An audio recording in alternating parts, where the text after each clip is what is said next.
Developing P.I.E, or psychologically informed environments, involves getting better in 6 key areas. These are training and support for staff, using reflective practice, having a psychological understanding of some kind, building trusting relationships by reflecting on our roles, rules and responses, improving the interactive spaces, and continuously learning from the evidence. Hi, I'm Ray Middleton from Ladder4Life, and I deliver a range of training and resources to develop P.I.E to improve the skills of frontline staff to deliver better services to people with complex needs.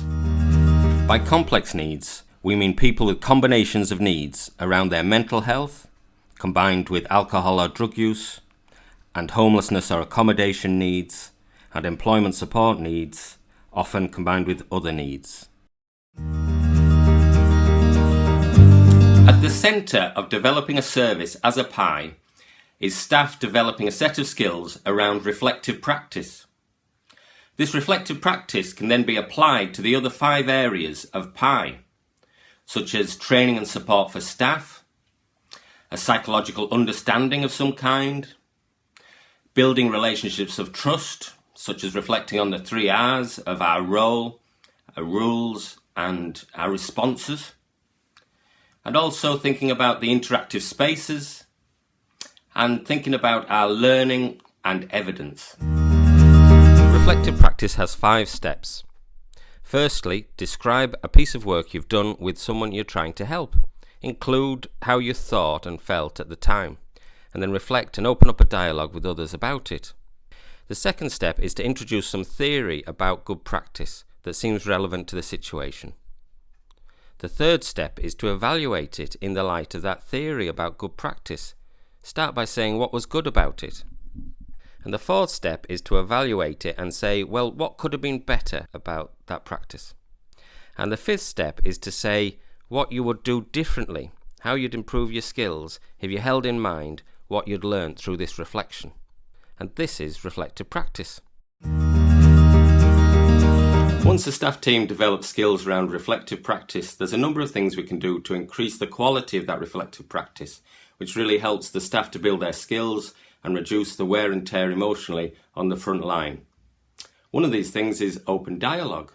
Open dialogue is a very effective approach to mental health developed as an alternative to the medical model in Western Lapland near the Arctic Circle.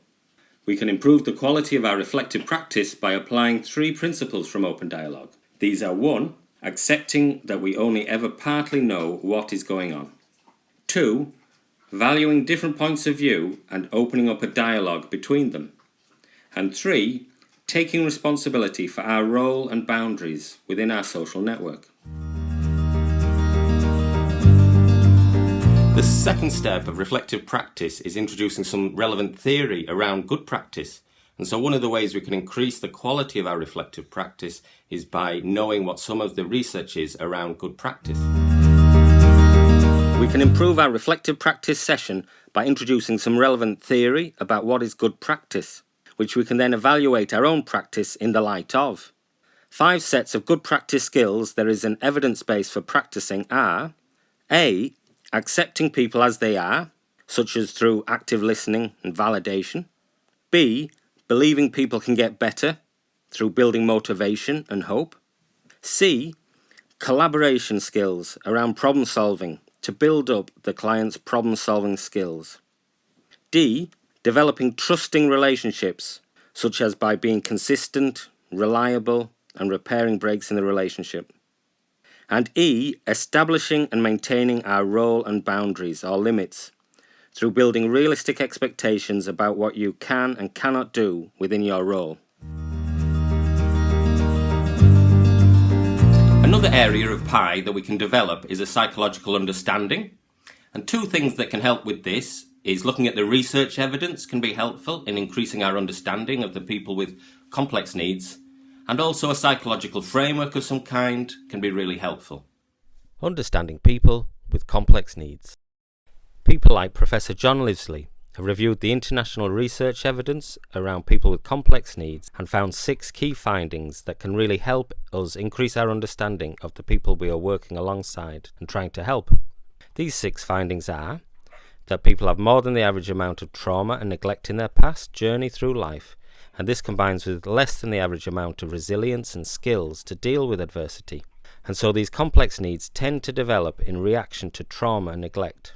People also have significant difficulty finding direction and motivation in their journey through life, and they struggle with handling emotions such as guilt, shame, fear, anxiety, anger, and low mood.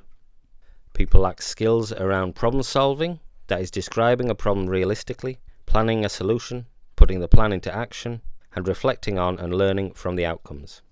Another key finding is people have significant difficulty dealing with everyday conflicts in relationships. And the sixth finding was that people have significant difficulty engaging with relationships of cooperation, such as asking for help and cooperating with the help offered.